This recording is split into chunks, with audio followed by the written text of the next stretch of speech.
Hello, my Built for 1000 Nation. How's everyone doing today? Hopefully, everyone's having a great day. If not, I hope it gets better from here. We are back with another MrBallen video. Alright. I'm not 100% thrilled that we're having to do this,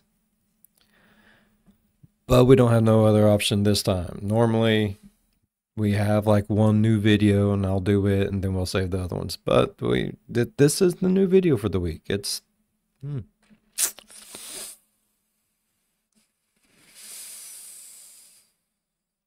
yeah. Like I said, I'm not excited about it because we was going through them in order from the oldest up to, the most recent one. And then, we was just going to start doing MrBallen, just as new ones. Because when I originally started this reaction channel, all I did was react to MrBallen. And then I just really enjoyed doing it, and I started reacting to other things. While doing that, I did, I was doing all the new MrBallens as they was coming out, so there was a lot of them I did not get to see. So I figured, once I got to the point where I was doing multiple channels, Mondays and Fridays until we're caught up to the newer ones, was going to be MrBallen. MrBallen Monday and MrBallen Friday. And then my plan is to eventually have the new MrBallens come out on Fridays. That way, whenever I get the ability to get better internet, I can do lives on Fridays and, we can all chat together and stuff.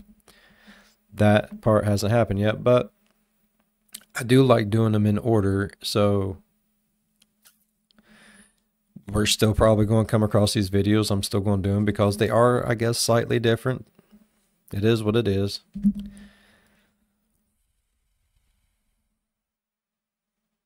I don't want to say I have OCD, but there's certain things that if they don't work out the way they should in my head as they do in like real life, it throws everything off for me.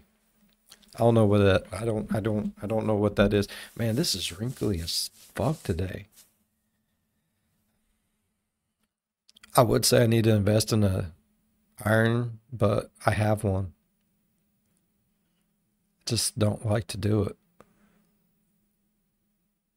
Probably should just hang it up after I pull it out the dryer too. Yeah, I don't like to do that either. I'm a boy. I'll wash the clothes, but they can stay in the basket type shit. You know what I mean? All right.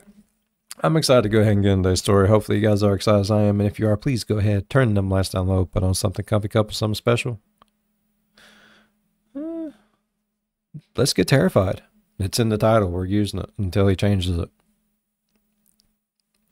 Oh, and Thursday, instead of doing Coffee House Crime, I figure we can do the first episode of the new season of Watcher Ghost Files, seeing that it is actual Halloween.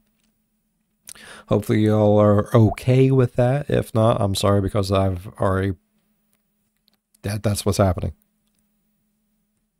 Let's get into today's story. Today we have a special video for you guys. It'll be a collection of 4 fan favorites about supernatural encounters. These stories have all been completely re-edited, so even if you have heard or seen them before, it'll be a brand new viewing experience. But before we get into those stories, if you're a fan of the strange, dark, and mysterious delivered in story format, then you've come to the right place, because that's all we do, and we upload once a week.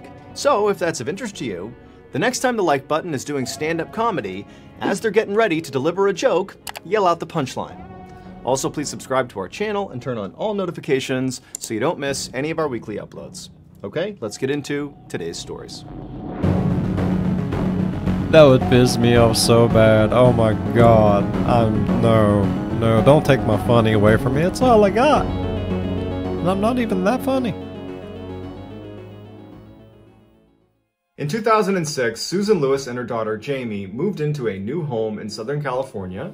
It was this nice little house that they referred to as their sanctuary. They loved it there. And shortly after moving in, Susan's new boyfriend, Matt, he moved in as well. Matt and Jamie got along great. Also, Matt had a daughter named Marie, who was the same age as Jamie. And so those two got along great. Susan and Matt are getting along great. One happy family living in this beautiful little home that they call their sanctuary. I mean, it's a charmed life. Everything would change. We've heard this one. Okay, we're good so far. A few weeks after moving in, it's this beautiful summer day, and Matt and Jamie and Marie are all outside goofing around in the pool. And Susan steps away from them to go into the house to make lunch for the group. Susan goes into the kitchen and she sees on the counter that a peanut butter jar had its lid off and had been turned on its side. And oddly enough, the peanut butter seemed to be running out of the jar like it had been melted. It was like in a liquid state, pouring out of the jar, and had gone all over the ground. That's gross. She felt the temperature in the air and it wasn't very hot. So she figures one of the kids must have come in here and for whatever reason, microwaved the peanut butter and then dumped it on the counter. And so she reflexively turns around. She's like, Jamie, her daughter, Jamie, get in here. Jamie comes inside and she's like, what, Mom? And she's like, did you do this? And Jamie would say that she literally laughed at her mom. Like, why would I do that? And her mom's like, well, I don't know. Do you know if Marie did this? And she's like, no, we've been outside. So she shoos her daughter away and she calls in Marie. And Marie too is like, no, I didn't touch the peanut butter. Susan ultimately just kind of says, okay, the kids don't want to own up to it. It's a great day today. I'm not gonna let this ruin it. And so she's kind of rationalizing what's going on. She's thinking, okay, one of the kids must have knocked it over without meaning to, and maybe it was warmer in here and I just didn't realize it and it melted. Any number of things could have been the reason for this, but I just don't care. After cleaning up the peanut butter, Susan leaves the house and losing her mind ever so tenderly. The rest of the day goofing around outside near the pool. When they come back in the house later that day, they find that there have been cans that you would keep in your pantry, like canned food, stacked on each of the steps leading upstairs. They also find that there have been random objects placed all over the house in strange patterns. In the bathroom, they find shampoo bottles stacked on top of one another, hairbrushes arranged in a star pattern on the counter. They open the microwave and find peanut butter jars and other random canned foods and stuffed animals from the kids' rooms in the microwave. The cleaning materials underneath the sink had been pulled out and arranged in a height line from shortest to tallest on the kitchen floor. Also, there were just strange liquids all over the walls. It looked like maybe ketchup or other sauces. They couldn't really tell what it was, but it was sprayed all over the house. There was shampoo on the walls and soap on the walls. And so when Susan and Matt and the girls go inside, they think that someone's invaded their house. So they run back out again. They're kind of looking around the property, wondering what they should do. And no one's come near their property. And they would have seen someone come to their property. So they start filming it. They go in and they film what's going on. That's why we have all these pictures. And they have no idea what to make of this.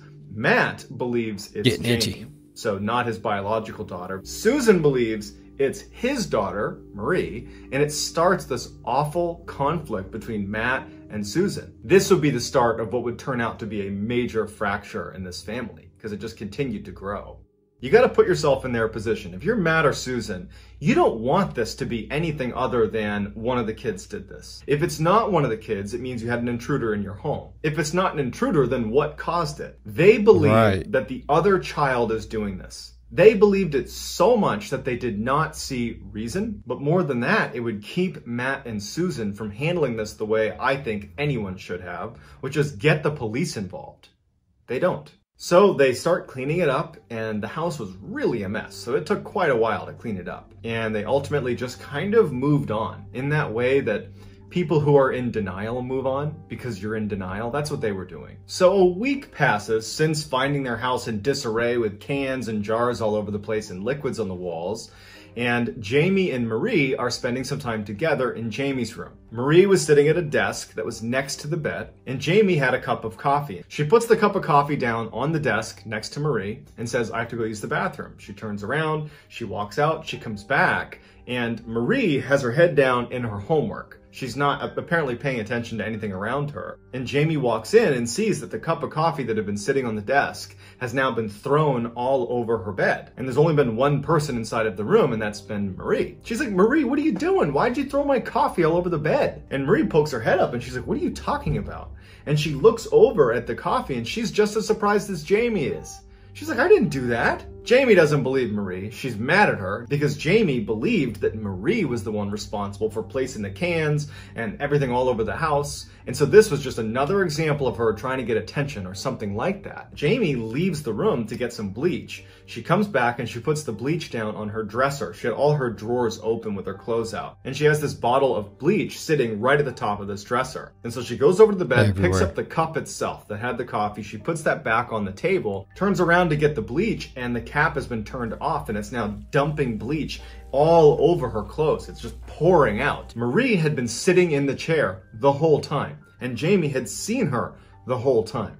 And so when she sees the bleach dumping all over her clothes, she knows it could not have been Marie. So she screams. Marie looks over. She sees what's going on. She screams. Susan hears this and comes charging in the room, and she's like, what's going on? The girls can't describe what's going on. And as they're standing there, a picture frame falls off the wall.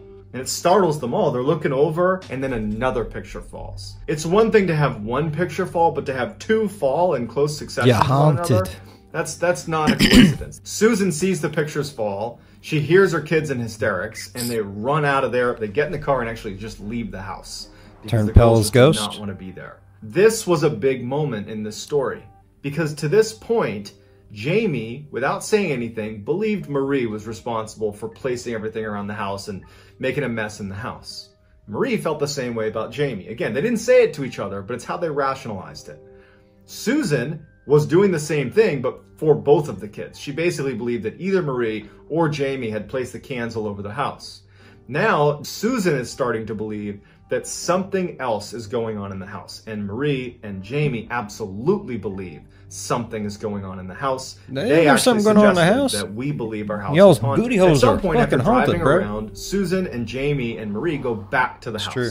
Matt has been at work the whole time, so he's not there. When they get back to the house is once again covered in cans all up the stairs, placed in weird orientations on the ground, things in the microwave. The fridge has been opened, all the food's been dumped out. There's liquids all over the wall, and they hadn't been there. My head's not getting cut off as bad now. Now combine it with the fact that you just had this coffee and bleach incident, and the pictures falling off the wall. They're talking about the house being haunted. You can imagine what it was like to walk into that house.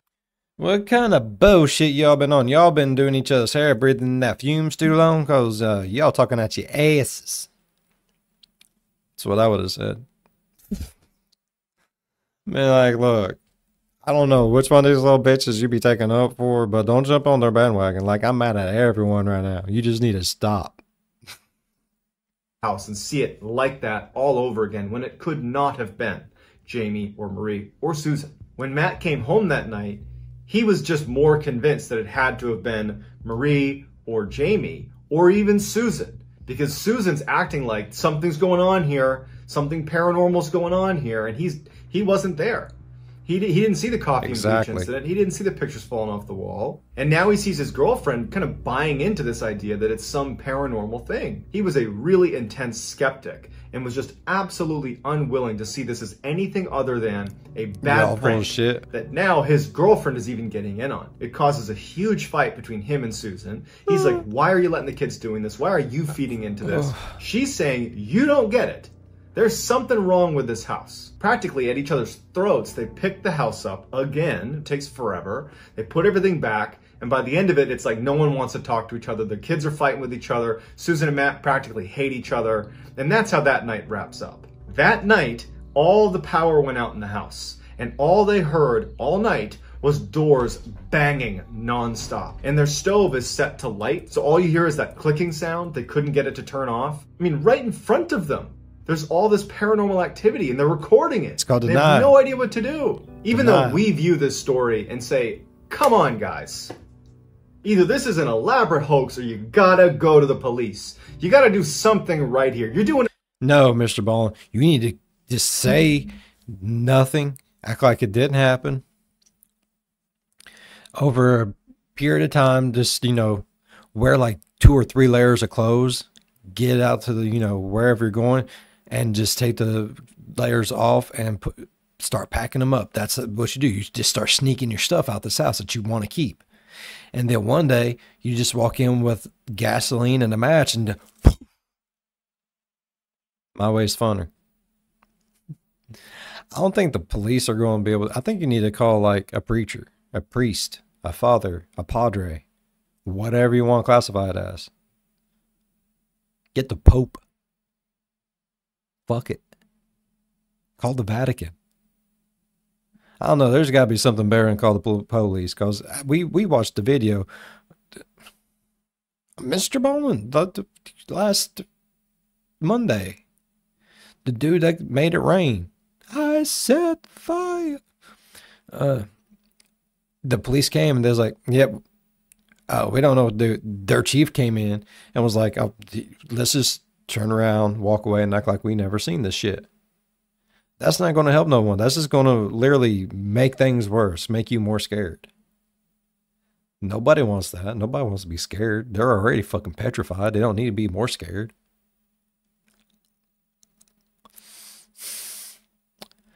I'd call Ed and Lorraine Warren, or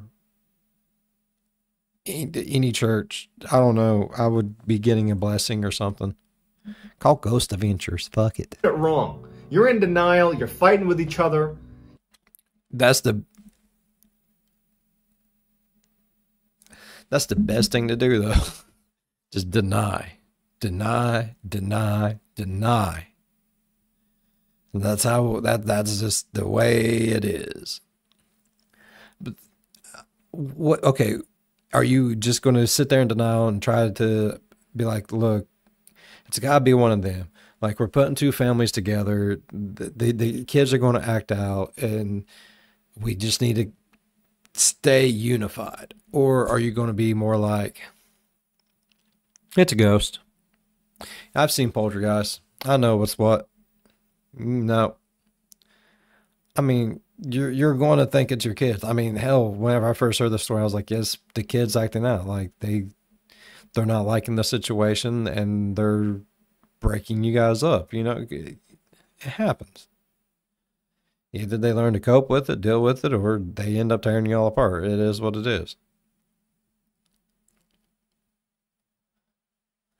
But for there to be, and some of the things that happen, it's when the two girls are by themselves. They, just because it could be one or the other, it could also be both. Be like, hey, bitch, I got a way to get my dad away from your mom.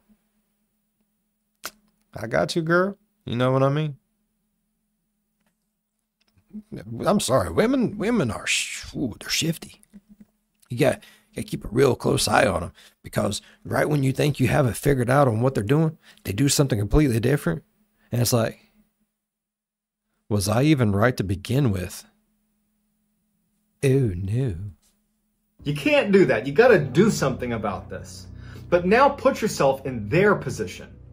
Their world has been completely turned upside down. Everything they believed and understood about the world is being questioned right now. They are trying to hold on to every last shred of that former life and understanding of life that they had before this haunting began. And so they don't handle this well. They just continue to fight and to be at each other's throats, blaming each other for all the things that are blatantly happening in front of them that have nothing to do with Matt, Susan, Jamie, or Marie. So at this point, Susan and Matt and the girls have not told any of their friends or other family members about what's going on. So the next day, Susan would actually go to her close friend and say, here's what's going on, and I have no idea what to do. And her friend would say, maybe you ought to try giving it a peace offering. Maybe this thing in your house, you know, feels like you're intruding. And if you offer some sort of peace offering to demonstrate that you mean no harm, that you want to coexist, that maybe it'll get along with you. Maybe it'll stop. Or so eat your butt at night. Good advice or not, maybe you'll like it. Maybe but you won't. Susan finally has something that she has control over, and she really gets into this. She gets the girls. She knows Matt's going to be out for the day at work, and Thank she God. knows Matt would He's not going to be like, "What the cool fuck's wrong with you doing bitches?" this. He would not believe that offering a peace offering is going to do any good. It would just cause more fights. And so she saw this window of time to take the girls and do this peace offering. She had this little figurine. It was a cat figurine. Susan loved cats, and she figured that a cat represented something she loved, and so it would be the perfect kind of deliberate, intentional offering, showing that she means no harm, they mean no harm. Let's kind of call it truce here. And she puts candles on this table, and she puts the cat right in the middle, and she doesn't know what to say or how to do it. And the girls are just sitting there like, what's happening here? And Susan just kind of says, please accept this gift. It's my gift to you. We mean no harm, and we want to coexist.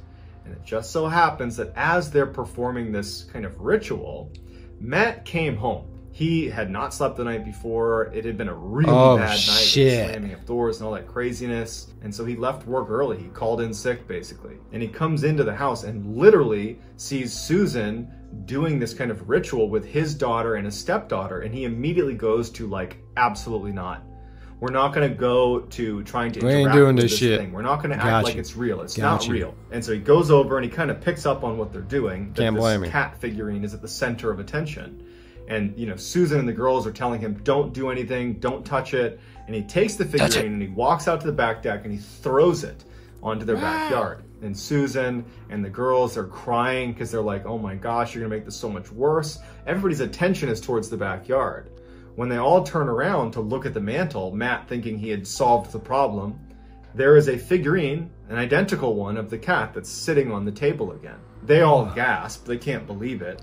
And it doesn't make any sense. They watched Matt throw the figurine. Matt doesn't care. Picks it up and throws it on the ground and smashes it right then and there. And it's just this crazy sequence of events that when you hear the first-hand interviews with Susan, she can barely describe this moment because you're seeing something reappear. And then Matt is destroying it. It's like a very deliberate, aggressive act towards this thing in the house. The very opposite of what it was meant to do. And Susan would say that she knew they were going to go through hell for that. That night, after everybody finally fell asleep, Jamie wakes up in the middle of the night and goes down into the kitchen to get a snack. When she goes in there, she sees written all over the walls, everywhere, is the word cat. Everywhere. And she immediately runs upstairs. She gets her mom, she gets Matt and Marie. Everybody sees that there's this word cat written everywhere. Matt looks at Jamie and says, you're the one that found this. You did this. Susan comes to defend Jamie and says, you're the one, Matt, that smashed the cat figurine. There's no wonder this is happening. And so this horrible fight happens where they aren't seeing what's actually going on. They're just seeing red and fighting with each other. Meanwhile, they're blatantly being haunted. In addition to cat being written everywhere, the house had been completely ransacked. I mean, everything's been dumped out of drawers. Everywhere that you could make a mess, there had been a mess made. And no one woke up to it. They were all in bed. No one woke up to this much of a mess. It didn't make any sense. They start cleaning up this horrible mess. And as they move some things aside in the kitchen, they find what looks to be a huge footprint. It is not Matt's footprint. It's certainly not one of the girls' footprints. It's easy for us to say, well, why didn't you go to the police? 3 toes. But you got to remember that when you're in real crisis mode, your brain will tell you that everything is fine. It will be in complete denial of things that are right in front of you because it's a coping mechanism. And so they did nothing and just let it continue. Susan desperately wanted to leave the house, but she couldn't do it financially. What's the saying? When you've exhausted all other options, even if it's like the most outlandish option that's left and it's the only one that's left, and that has to be the problem or some bullshit. Look, I'm not a scientist. I'm not very bright. I know things, but I don't remember things correctly. But I know it's something to that effect. Like when you've exhausted every feasible, intellectually sound idea, then the most outlandish thing that's left has to be the answer. And right now, it doesn't. If it's not the girls, if it's not, which it still could be, but if it's not, and it's no one breaking in, because it's happening over and over and over and over and over and over and over. And if it is someone breaking in, they're just really fucking bored. If it's not someone hiding in your walls or your attic or your basement, living there without you knowing, just making your life a living hell because they're a dickhead, then, I mean, once you exhaust all, it's a haunting, bro. You are being haunted. Haunted. Haunted. They couldn't leave the house. They couldn't afford to. So they're trapped. Burn it. At this point, the kids are getting very withdrawn.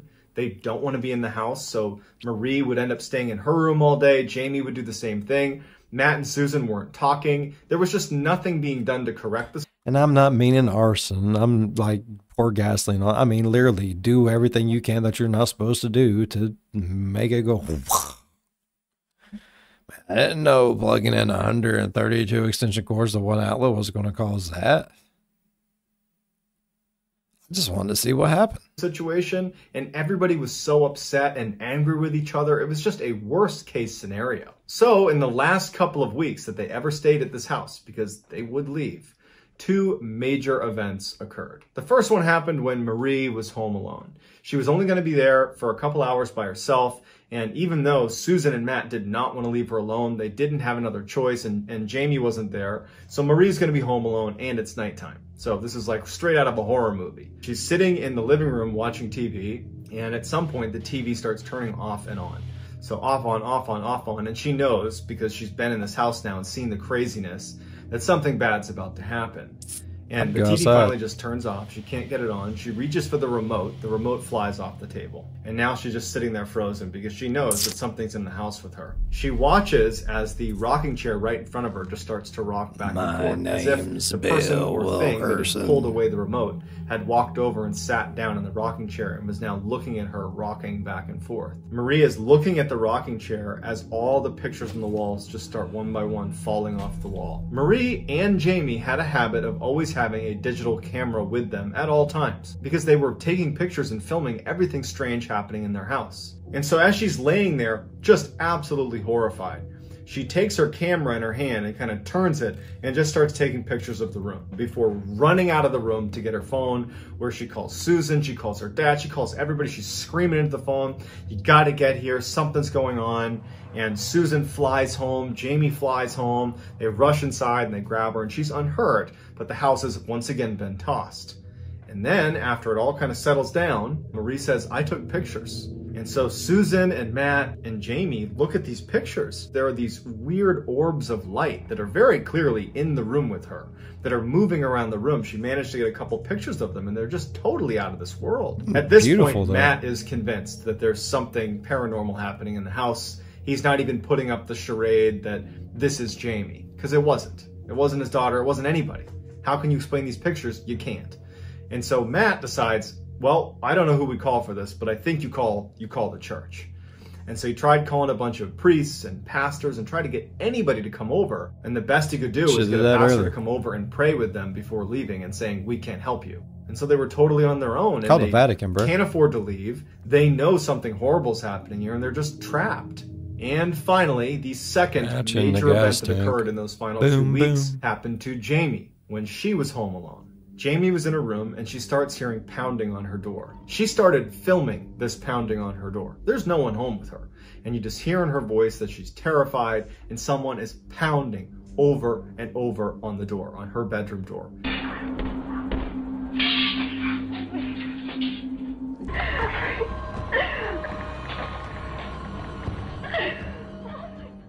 And at some point, she knows she has to go into the hall. And so she goes over to the door. She's building the strength to reach down and open the door. And as soon as her hand would go near the doorknob, the pounding on the other side of the door would stop. Like it knew she was about to come out into the hall. And so she didn't open the door. And she went back onto her bed and she just sat there in the fetal position for 3 hours, listening to something smashing nonstop into the door. At some point, the banging stops. And after a few minutes of the banging being done, she thinks this is her chance to escape the house. She opens the door and there's no one there.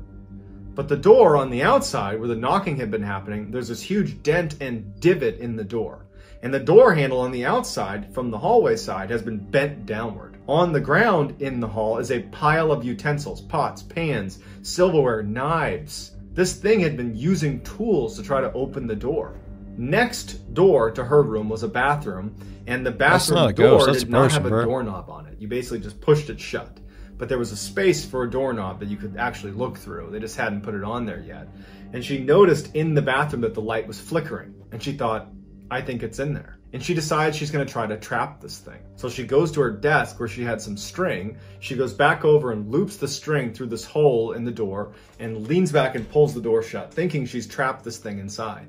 As soon as she does, she starts feeling resistance on the door. Someone is pulling back. And at some point, the string gets cut and she falls back into her room. At which point, the bathroom door swings open and she says, "I'm about to come face to face with something out of my nightmares."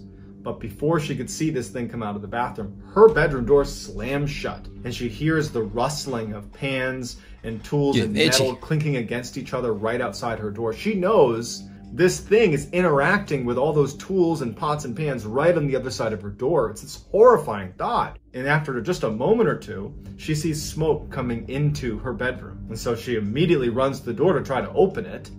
And when she does, she sees that now there is a frying pan sitting in the hall that has a toilet paper roll completely on fire, and that there's been toilet paper strewn all over the hallway. Like this is a wick and it's gonna light the hallway on fire.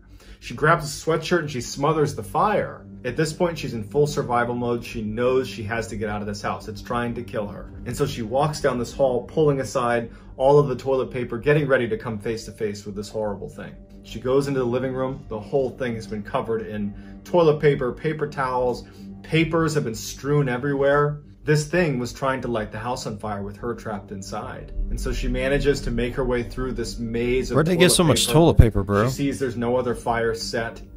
And she goes outside defeated and just sits on the front steps of her house. I lived through the Corona, man. Susan, Matt, and Marie were all together. So they came back and they saw Jamie sitting on the front steps just crying. They go inside, they see the scene.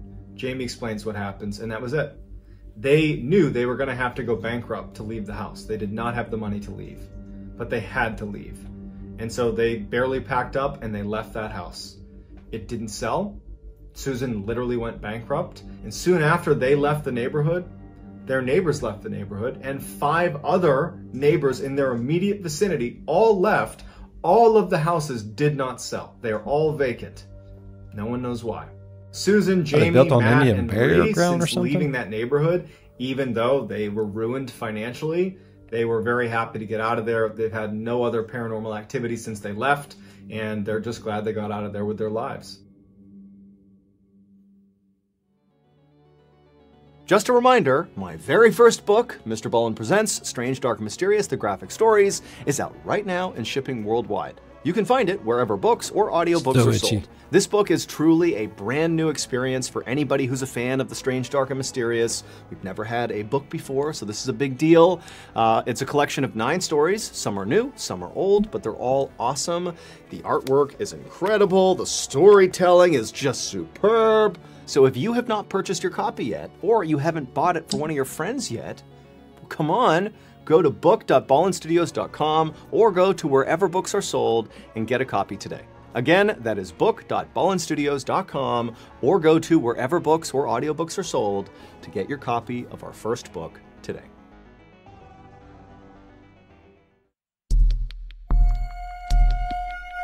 Who was calling?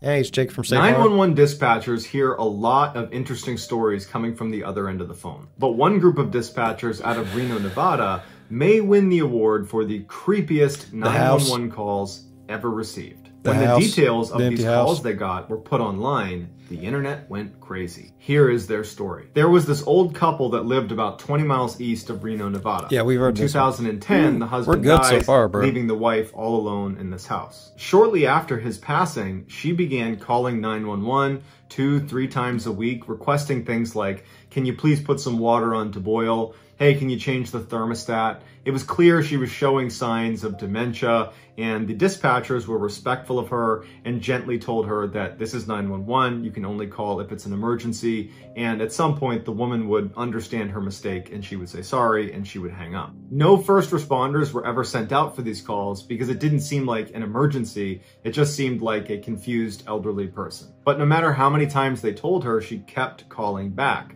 And eventually her calls took a turn. Instead of calling 911 to ask for help with mundane tasks around the house, she would call 911 believing she was talking directly to her deceased husband, John. The dispatcher would pick up and the woman would say, "John, where are you? John, John." By this time, the dispatchers had gotten so many calls from this woman, they would recognize her address coming through and they knew what to expect. They would answer the phone, they'd be respectful, and they would tell her, like they always did, "This is 911. You can't call here. You need to talk to your family." And again, they did not send a responding unit out to her because it just seemed like she was confused, not in any danger. But one day when she called, she sounded frantic and scared. "John, please come home. Help me. I need help. John, come home." This time, they would send first responders out to the woman's house. When the responding unit arrives at her house just minutes after she had placed the 911 call, they go to the door and they're knocking and they're yelling for her and she's not coming to the door and it's all quiet in the house. The door's unlocked, so they open it up and they announce themselves. They walk inside and immediately they can tell the heat is not on because it's very, very cold inside the house. They look around the first floor and they can't find her, and there's no sign of a struggle or any obvious problems that could have happened inside of the house. So they go upstairs and they start searching all the rooms and no one's there until they get to the last room, and it's the bedroom. They go inside and there's an older woman who's lying on the bed and she's clearly deceased and has been for several hours because rigor mortis had already set in. The police are able to confirm that the woman who's lying on the bed is the same woman who owns the house and lives there. And at this point, they call back to dispatch and they tell them, "Hey, you know, the woman that you claim made this 911 call, well, it can't have been her. Because based on rigor mortis, she was dead at the time that 911 call was made." But the dispatchers are like, "No way. We know what she sounds like. We speak to her multiple times a week. We have a whole protocol built when we see her address come across because we speak to her so often. That 911 call that you got that led you to that house where she was, that call was made by her." What they ultimately decide is the reason for this discrepancy is she didn't have rigor mortis. She was just stiff because it was really cold inside of her house. Gotcha. And that she had died in those couple of minutes between leaving the 911 call and when officers arrived. But in the back of everybody's minds, they're a little freaked out. A few days go by and another call is placed to 911 coming from that woman's home address. The dispatcher sees that and has to do a double take, like that's not possible. But they're thinking, okay, this could be a relative, it could be a friend, it could be anything. Picks up the phone and she's shocked when it's the same woman who is frantically yelling for John to come here, save me, help me, I need help. And the dispatcher, who's well aware of the history and well aware that this woman's supposed to be dead, stays calm, goes through the procedure, tries to get more information from this woman, but the call ends abruptly and there's no more information to be had. And so not knowing what else to do, she asks a responding unit to go check this house out. The responding unit goes over to the property, they knock on the door, no one's inside, the door is actually still open, they go in, the house is empty, there's no one there, there's no one that could have made that call. At this point, dispatch is like, okay, this has got to be a prank. But the next day, same thing happens. Here comes a call from the dead woman's house. They pick it up and it's this distraught woman yelling for help. "I need my husband." And the dispatcher is trying to get more information, but they can't. And then the line cuts out. Once again, they have to send responders to this location because this woman has called 911 and is saying that she needs help. And once again, the officers get to the house and it's vacant. Just like when she was alive, these calls would persist multiple times a week. They continued even after her house was broken into and burned to the ground. There's not even a house anymore. And there are still calls coming through from that address to 911. Finally, the police get in touch with the phone company and they explain the situation, and the phone company looks at their records and they say, actually, her phone line was disconnected almost immediately after she was deceased. But they tell police there's a chance that it might not have been disconnected properly at the site, and that could be a reason why it's still working. So they send a lineman to go check out the actual property to confirm her lines were disconnected properly and that no wires were getting crossed, and he said all of it checked out. Everything has been detached this whole time. The phone company thought perhaps there was a digital recording of her that got trapped in their system and was randomly bouncing to their call center. But the dispatchers would say, you know, it doesn't sound like a recording that's playing the same every single time.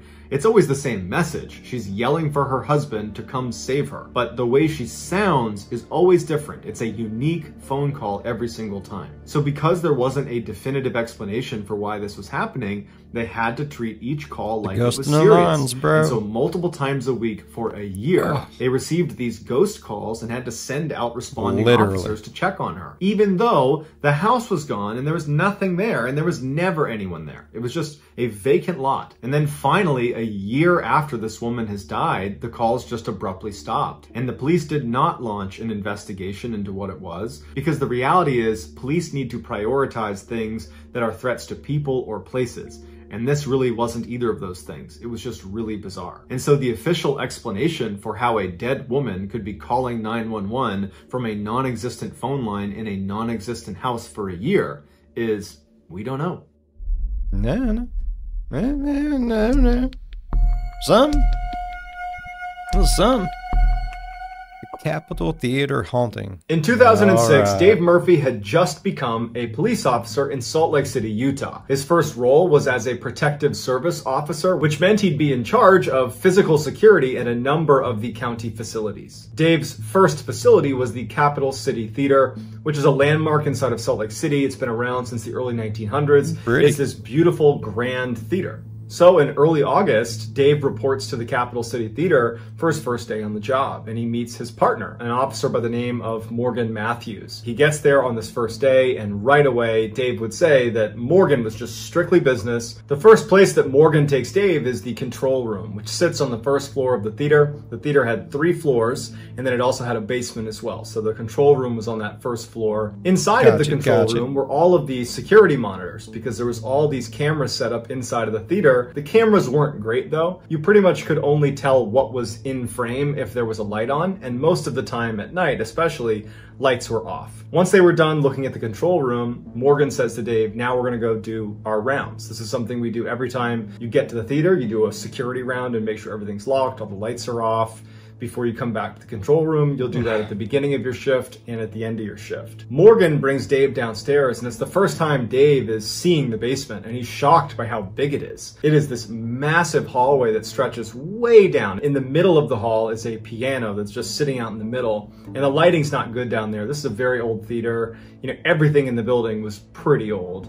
And Dave remembers thinking that he was immediately creeped out by this scene, this long hallway with all these doors and this piano. I mean, it's the setting to like a shit ton of creepy movies, bro. I'm like, yeah, man, you watch a few creepy movies, you're going to come across a scene just like that somewhere, somehow. If not, really close to it. But, I mean, that would generally be creepy, though. He's in a theater that's probably really old. All this stuff is just, and it's probably got that old smell to it too, you know, like that kind of musty mothball, like the back of your grandpa's closet smell, you know what I mean? You put that on there, new place, creaks and crones, and I imagine it was creepy as shit. Not to mention, like, you're the security guard. I've seen Five Nights at Freddy's, bro. Right in the middle of the hallway, and he's thinking to himself, I don't want to spend much time down here. This is so creepy. But they go down the hall, they check all the doors, they make their way up to the main floor, the second floor, the third floor, everything gets checked. And so after they do this security round, Dave and Morgan go back to the control room, and Dave is anticipating getting to know Morgan a little bit. This is their first night. They're going to be working together a lot. And Dave would say that Morgan just seemed really cold and just did not want to talk to Dave very much. And as soon as their shift was almost over, Morgan was very eager to just knock out the security rounds and just get out of that building. At the end of that night, Dave remembers thinking that there's just something off about Morgan's behavior. It seemed like Morgan really didn't like being in the theater. And it would turn out that he was onto something, because Morgan didn't like being in that building. But it would take him a while to share with Dave why. Over the next couple of days, Morgan and Dave would do their security rounds together, because Dave's in training, Morgan's teaching him. But on August 9th, which is 2 days after Dave's first day on the job, Morgan was confident that Dave knew how to secure the whole building. And so at the end of the night, he tells Dave, why don't you do the security rounds yourself? Dave feels very confident that he knows how to do it. He goes down into the basement, makes sure all the doors are shut and locked, that the lights are off, finishes the basement, goes up to the first floor where the control room is and checks all the rooms on that floor. He goes into the main auditorium space. He's checking all the different nooks and crannies to make sure there's nobody hiding in there. He goes up to the second floor. He checks all the different rooms up there and the balcony, makes his way up to the third floor where there's all the offices of staff that work at the theater. At the end of the search, the last room he would check was the rehearsal room. And it was the only room where there was no door to it. So you'd poke your head in, kind of look around, make sure no one was in there, and then you would leave, and that's the end of your check. So Dave gets to the rehearsal room, he flips the light on, and he looks inside, doesn't see anybody, is satisfied that no one's in there, turns the light off, and as he's about to turn back into the hallway, he hears a door slam with tremendous force right across the hallway from where he was, and it was the bathroom door. And his first reaction is someone just ran out of the bathroom. Someone who had snuck into the building must have run out of the bathroom, and they're making a break for it to get out of the theater before I catch them. And so he instinctively picks up his radio and he calls to Morgan and says someone's on the third floor. But when Morgan looks at the camera, he doesn't see anybody. At this point, Dave's drawn his weapon, and he's looking down the hall. He doesn't see anybody. And as he's waiting for Morgan to come upstairs to back him up so they can go look for this person that's just ran down the hall, he realizes two things. One, just because he heard the door slam doesn't mean they left and slammed it. They could be in the bathroom. And so he's thinking to himself, someone could be in the bathroom right now. Maybe that's why we didn't see him on the camera. And then the second thing he thought of is, should have cameras in a dookie. The bathroom door can't slam. It's got this huge hydraulic hinge to it. It can't slam. So his gun is drawn and he's aiming it at the bathroom door right as Morgan comes up on his right. Morgan draws his pistol, he's got it on the door as well, and they make entry into the bathroom. They clear all the different spaces in the bathroom and no one's in there, and there's no way to get out of there. Morgan and Dave are like, okay, well, they must not have come in here. They must have run out of the bathroom. They're somewhere in the theater. And so they decide they're going to search the entire building and find this person that clearly was just in the bathroom, and that's how they slammed the door. We're not I would have done shot like so many things. Every noise I would have.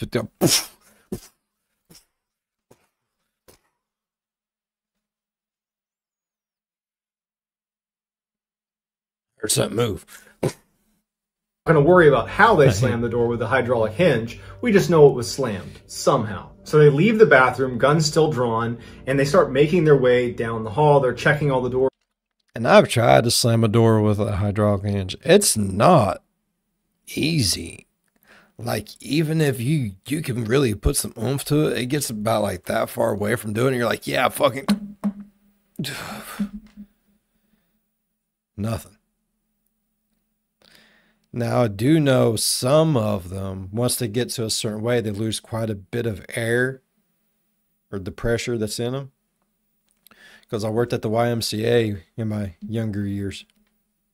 And the bathroom there, you could actually slam it. You'd have to periodically, like, it was a piece of shit door. But if you didn't slam it and pull it back open really fast, the thing wouldn't catch. It was old. But I know once you got to a certain part in it, you got to and slam it. Like if it was on its way to close and then somebody, but here, this would be the main question. Does it have a handle on the outside? Like, what kind of bathroom is it? Is it one of those bathrooms where you just push? Because those have the handle on the inside and usually got the big old metal thing on the outside. Is it one with the doorknob? Well, I need to know things, bruh. Everything is locked. When they start making their way downstairs to the second floor, Dave recognizes through the door, because there's a door leading onto the second floor, he can see that the lights are on, and he had turned them off. And so as they're walking down the stairs, he says to Morgan, hey, did you turn the lights on the second floor? And Morgan's like, no. And so they think that whoever was here, whoever was in the bathroom is on the second floor. They must have turned the lights on. They go into the second floor, and not only are the lights on, but all the doors on the second floor had been opened. They search the entire second floor. They search every single room. No one's on the second floor. They turn off the lights, they shut all the doors, everything's locked. When they went down to the first floor, everything was the way it should have been, locked, lights off, nothing down there. Hells and yeah. they go down to the basement, and even though it was creepy being down there because they've now searched the whole Feels building, good. and they're anticipating coming in contact with whoever is here, assuming they haven't left the building yet, and there's no one down there. They decided to review the footage from the third floor to see if they could pick up someone running in the hall around the time that that door slammed, but the camera was not trained on the bathroom door. So you just have this view down the hall. It'd be You can't creepy if see it was. the bathroom specifically, not to mention the hallway is dark and the cameras are terrible without light. And so all they're able to see is the light go on in the rehearsal room while Dave is doing his last check in there. The lights turn off because Dave's about to turn around. And then after that, you just hear this massive slam of this door, but you can't see what happened. So they don't know what to make of it. They're both very much on edge that someone might still be in the building. And so they do another sweep of the building and no one's there. And so they decide to just chalk it up and say, we were hearing things and seeing things. I'm sure it's fine. Let's just get out of here. And they leave. A couple of days later, on August 11th, Morgan is working alone. Dave wasn't coming in that day, so Morgan's alone in the theater doing a shift. And at some point in the night, as he's sitting in the control room, he thinks he hears whispering in the hall right behind him. And so after the experience he had with Dave a couple nights ago, he's on edge. So he draws his pistol right away. And so he goes out into the hallway, and immediately when he steps into the hall, the whispering seems to go farther and farther away from him down the hall. So he gets out there, he's looking around, he can't see anything. Guns he a-blazing. makes his way down the hallway towards the stairs that go down into the basement. I'll kill it or it'll kill me. And when he gets to the top of the stairwell, he's, gun drawn, looking down, looking up. He hears what sounds like coughing coming from the basement. And at this point, Morgan said that he was actually pretty scared. I mean, imagine being alone in this theater. Just a couple of days earlier, you've had this weird experience with slamming doors and doors being open and lights going on that somebody else, another police officer, witnessed with you. You're alone in this theater and you're hearing coughing coming from the basement after hearing voices behind you. That's pretty terrifying. So he very slowly starts going down the stairwell. He's getting ready to clear the corner, and just as he does, the coughing stops.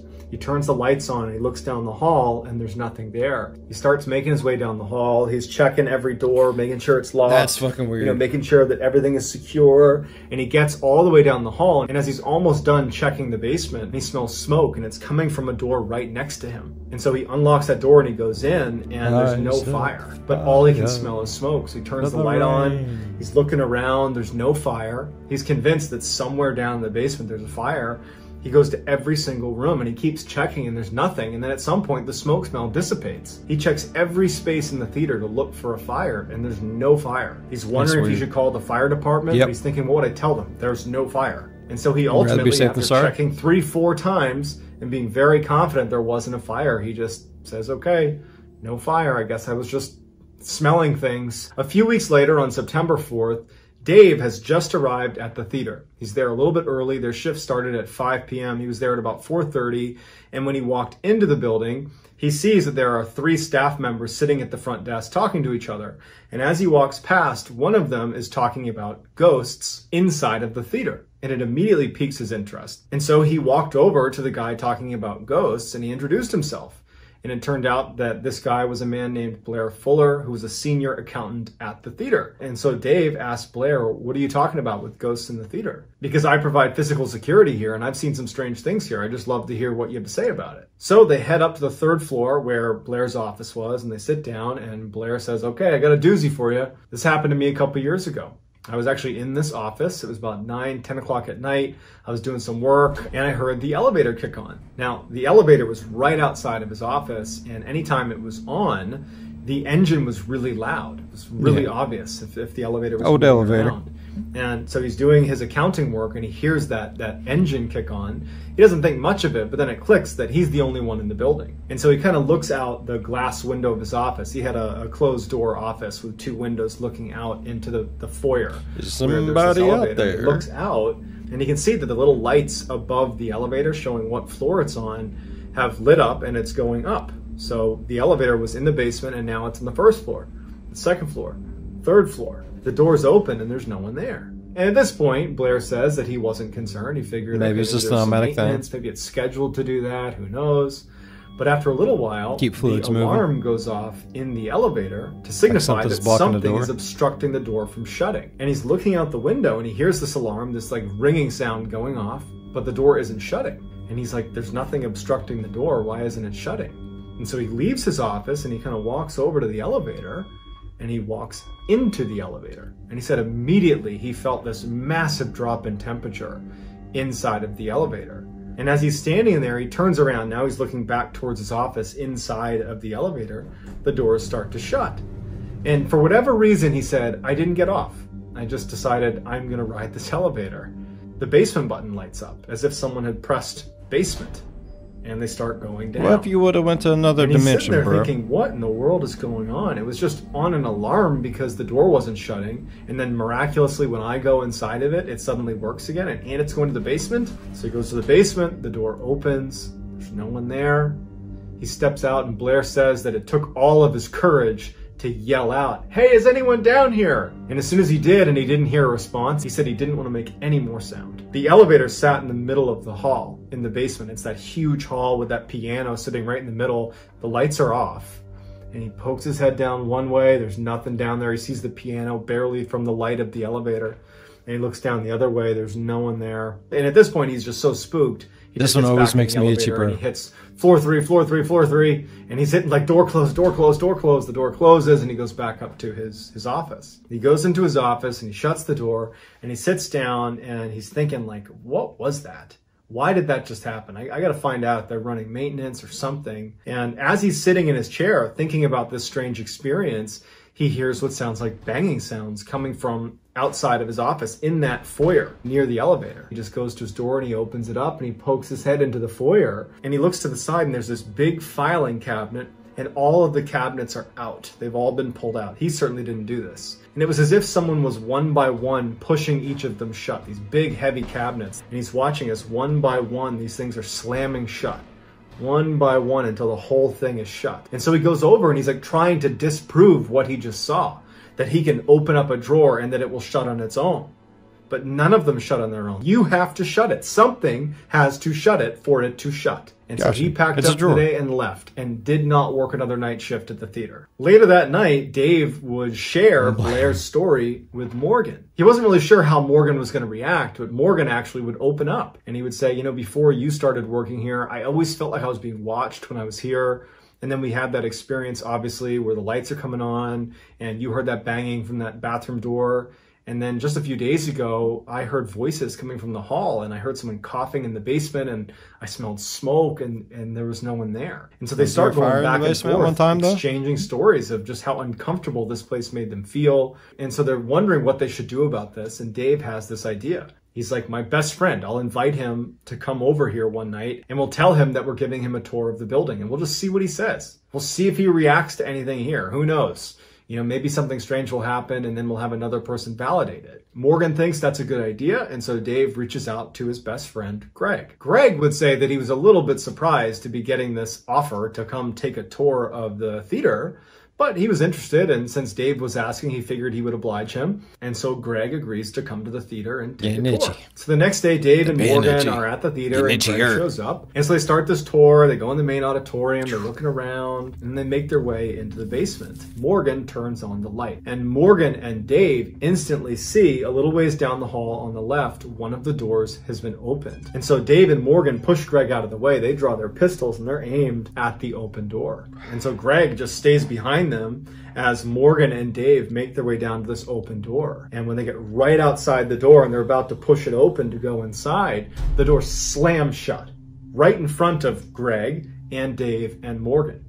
And they all are looking at each other like, what's going on? But before they can do anything, the door handle starts rattling really aggressively. After the rattling stops, Dave and Morgan look at each other and they nod their head like, we got to go in there. Greg is scared about being out in the hall alone, and so he just follows them in. And so the three of them go into this room. Dave and Morgan are, pistols drawn. It's a small room. There's no one in there. Light switch on, no one in there. Greg suddenly gasps and he points to the corner and he says, someone's sitting in the corner. And Dave and Morgan immediately train their guns on what's in the corner, but no one's there. And Greg's like, I just saw someone sitting in the corner. It looked like he had a hood on, he had like a sweatshirt on, I don't know, but he was right there. And so Dave and Morgan, they're freaked out because they brought Greg here on some level to disprove the strangeness. And now the three of them have seen a door slam. It shouldn't have been open in the first place. Greg's claiming to have seen a figure sitting in the corner. This scared the crap out of all three of them. They quickly left, locked, shut off the lights, went upstairs. Greg's like, I'm out of here. Greg leaves. Deuces. And Dave and Morgan are like, now what? So at this point, all the strangeness that was happening in the theater was getting reported, but it was being reported in a way that Dave and Morgan didn't seem like they were referencing something haunted, but rather someone was breaking in. Ultimately, the county installed new cameras inside of the theater. These updated cameras had infrared technology, which allowed them to see better when the lights were off. They were hoping that this would allow them to catch whoever was breaking in practically every time Dave and Morgan are on shift. So on the day that it was installed, September 15th, Morgan is working there alone. And he's sitting in the control room looking at the different cameras, and he's kind of playing around with the different screens and seeing what each of the cameras can do. And at some point, something... So, are there other officers that patrol this area as well? Because they say every time they're on shift, like there's other people that's on shift there as well. And it's only fucking with those two? That's a little weird. Catches his eye in one of the screens. In the main auditorium, it appeared like someone might be sitting in one of the seats, but the camera was zoomed back enough that he couldn't get a clear picture, and he didn't know what was normal in any of these cameras, because this is the first time he's looking at any of these screens. And so he's looking at the camera really closely, and he thinks he sees someone, he can't really tell, that has a hood on or a shroud on that's just sitting in the middle of the theater. And it starts turning its head like this. And he can see clear as day a set of eyes. And before Morgan has a chance to do it, it just starts raising into the ceiling and disappears. Morgan didn't even check to see what it was. He was done. He literally quit that day. That was his last day at the theater. A couple of weeks after Morgan has quit and Dave is working alone at the theater, he's in the control room, and all of a sudden he hears a piano playing. And there's only one piano in the entire theater, and it's sitting in the basement. It's his job to protect this place, so he knows he has to go down and check because it could be some hooligan in the building somewhere. So he leaves the control room, and as he starts walking over to the stairs with his gun drawn, the music is getting louder and louder. The piano is getting louder and louder and louder. He makes his way down the steps, and as he's about to turn the corner, he hears the guard that protects the keys on the piano slam shut, and the piano stops. Then he turns around the corner and he looks, and there's no one down there. He flips on the light. No one's in the hall. He knows he's not going to find anyone down here. It's this entity that's causing all this mayhem inside of the theater. Dave's seen enough. He's done. He's done with this theater, and he goes right back upstairs. He goes in the control room, locks it, stays there till the end of his shift, and then he is out. And the next day, he goes to his sergeant and he says, "You can't ever put me back inside that theater or I will quit." And so sure enough, he was transferred. Over the next 2 months, they didn't have anyone who could do full-time security at the theater. So different random officers would be there for a couple hours, a couple of days a week, until November 26th. They found another officer, a veteran police officer named Josh Thomas, who was going to be working at the theater full-time. On November 26th, the first night that Josh Thomas was going to be there, he didn't have anyone to turn over with, so he was just alone in the theater. And it just so happens that Dave is in a patrol car near the theater. And when at some point in the night, Josh comes over the radio and says, "Hey, I need backup right now. Someone has broken into the theater." Dave knows that it's probably not someone breaking in. He knows what's going on inside that theater. He was the closest to it. And even though he did not want to go, he felt like it was his responsibility to go to that theater and be Josh's backup. And if it was what Dave thought it would be, this entity in the theater, that he would be able to explain to him what he had seen before he ultimately decided never to go back. And when Dave gets to the theater, there's this back door that they would go into, and he sees Josh is standing just outside the theater. And Dave would say that Josh's eyes were, like saucers. He looked terrified. And so Dave has an inkling of what's going on, and he goes over to Josh and he's like, "What's going on? What's going on, Josh?" There? He said that he had been doing security rounds, and he had heard what sounded like voices when he was in the basement. And he didn't think much of it. He checked all the rooms, everything was shut. Excuse me. And when he made his his way up to the 3rd floor, he saw that the elevator had kicked on. It was in the basement, and suddenly the light was on and it was whirring up to the 3rd floor. And when the elevator opened up, there was no one there. And he's standing there looking at it, and he looks inside, there's no one there, and then the alarm goes off. That's when he called in for backup. Dave says, look, let's just go search the building, we'll do it together. They clear the whole theater, no one's there. And before Dave leaves, they go into the main auditorium where the stage is, and they're just standing on the stage chatting with each other. And Dave, his back is to where the audience would be. And Josh is facing Dave, facing towards the seats. Josh just suddenly stopped. Mid-sentence, he's just frozen and looking just beyond Dave's shoulder. And Dave goes, what? And Josh goes, there's something behind you. Dave slowly turns around, and as soon as he does, he can tell immediately what Josh is looking at. Standing in the very back of the theater away from them is a man standing in the corner with its hands by its sides. Its back is to them, and it's looking down with a hood over its head. Dave turns his whole body around to look at this thing. Man, I got chills. As this thing turns around real quick and looks directly at them. It has these deep, dark, sunken eyes, and its face looks like it had been very badly burned, like it was black and charred. And it's looking at them before it just turns and runs out the back of the theater. Josh believed that that was an intruder. Dave was fairly certain that that was just another example of this entity that haunts the theater. But they would search the building and they could never find that cloaked figure again. And that was when Dave sat Josh down in the control room and he filled him in on why Morgan had quit and why he ultimately had quit. And he also told him the story from Blair. So Josh is like, great, I'm glad I work here now. This was the last time that Dave would go to the theater. But Dave would do some additional digging on the history of the theater. It would turn out that in the 40s, there was this horrible fire, and a man had been trapped in the basement when the fire had erupted, and he had died inside of the theater. And so Dave would share this information with Morgan and with Josh, and the three of them all believed that what they were witnessing was the ghost of that man who died in that fire. Aw, poor guy.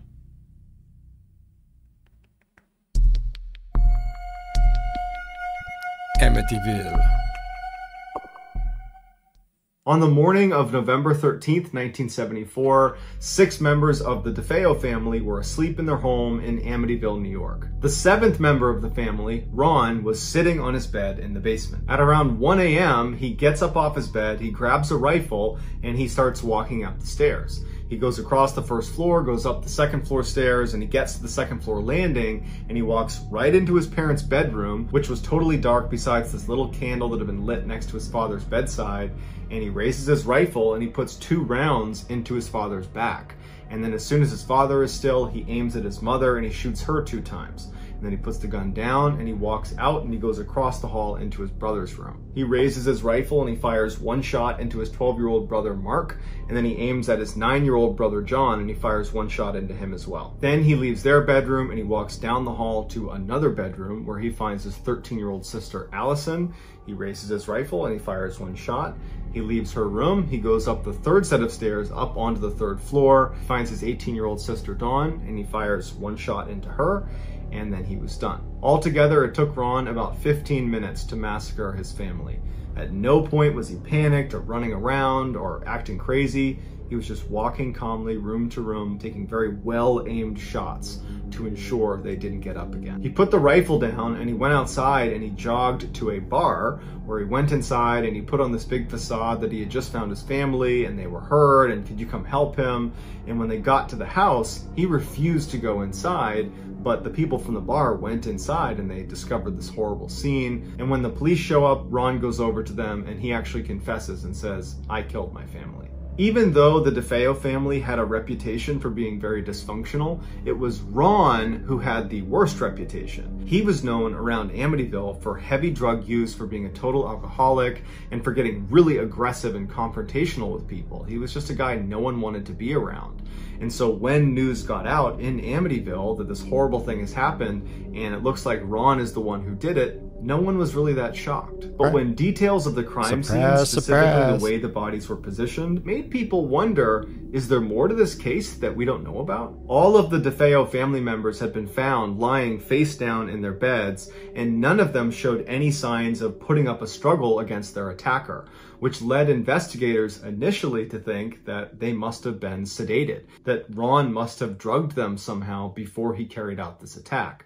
But when the toxicology reports came back, No one in the family had any substance in their system. At first, the police did not think that was a very big deal. They figured, you know what? The family just must not have heard the different gunshots. He wasn't shooting lots of rounds. It was, one single round here, one single round here, that perhaps they just didn't hear it, and that's why no one tried to escape. But it turns out the rifle Ron was using, the .35 caliber Marlin, is one of the loudest rifles you can own. And in fact, investigators went out and did a test with it, and they fired it indoors, and you could easily hear it a mile away. And so investigators said, well, then it looks like they must have heard these gunshots, but for some reason didn't get out of their beds. They didn't try to fight back in any way. They just kind of took it. And this then you story's have the crazy, bro. I love Amityville Horror. On the night of the attack, when Ron is sitting on his bed and he can't sleep, and everybody else is asleep God awful shit happened, but he starts hearing a voice in his head that's saying, "Catch them, kill them." And he thinks he's just losing his mind. But then out of the shadows, straight across from him, from underneath the steps in the basement,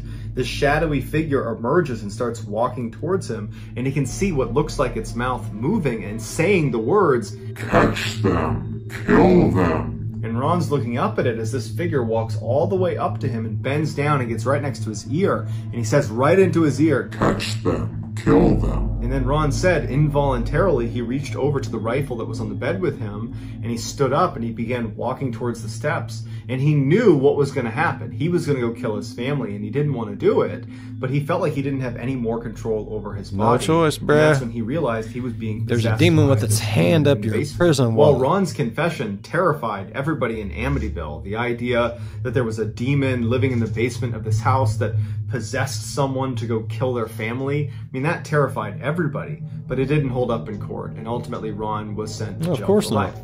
1 year after the attacks, another family, the Lutz family, moved into the house in Amityville, but they left 28 days later because they were hearing voices coming from the basement. After hearing about the mass murder that occurred in the house, and now the Lutz family saying that there's something in the basement, world-renowned demonologists Ed and Lorraine Warren, they descend on the property, and very quickly Ed and Lorraine say, yes, this house is definitely haunted.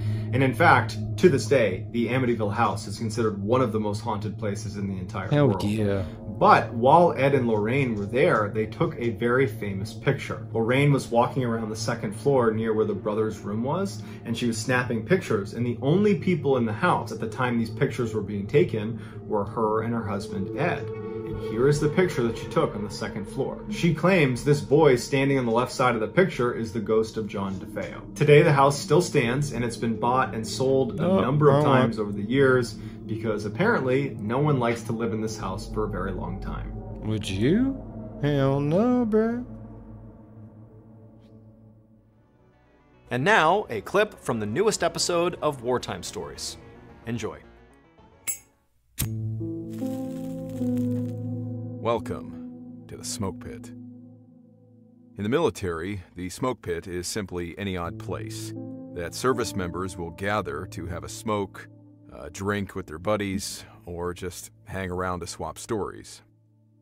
And sometimes these stories are about experiences that the individual sharing doesn't really expect anyone to believe, possibly because even they themselves have a hard time believing it or making sense of it.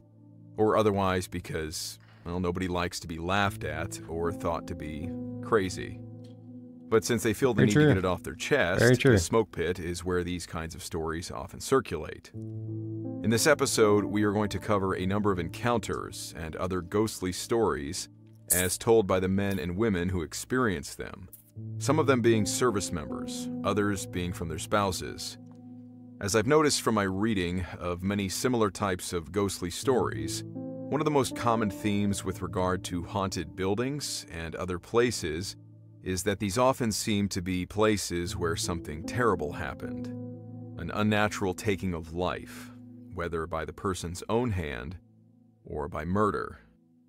As such, if you are sensitive to that kind of thing, be aware that some of these stories may be difficult to listen to, especially as one of the final accounts is believed to be connected to the tragic murder of 2 young children. These are stories of hauntings where, with no one else to turn to, these men and women had to call the base chaplain. So that's going to do it. If you want more strange, dark, and like mysterious part of the content, story. That was just remember, like him we have telling a you whole what slew to expect in the of podcasts story. under the I feel Ballen cheated. Studios umbrella. They are the Mr. Ballen podcast, Mr. Ballen's Medical Mysteries, Run Fool, Bedtime Stories, and Wartime Stories. All of. All right. I really enjoyed today's story. I'm pretty sure we've seen most of those. I don't know about the Amityville Horror one. I don't remember seeing it. But we'll find out. All right, I really enjoyed today's video. If you all enjoyed today's video as much as I did, please go down there, leave a thumbs up. It really does help the channel grow. While you're down there, if you want, go on over, slap the subscribe button, become part of the B5 Nation. We do some crazy stuff here. And if you want to know when that crazy stuff happens, ding that bell and turn on all notifications. As always, be good to one another. I'll see you in the next one. Bye-bye. Damn, MrBallen. It's creepy as shit. I enjoyed it.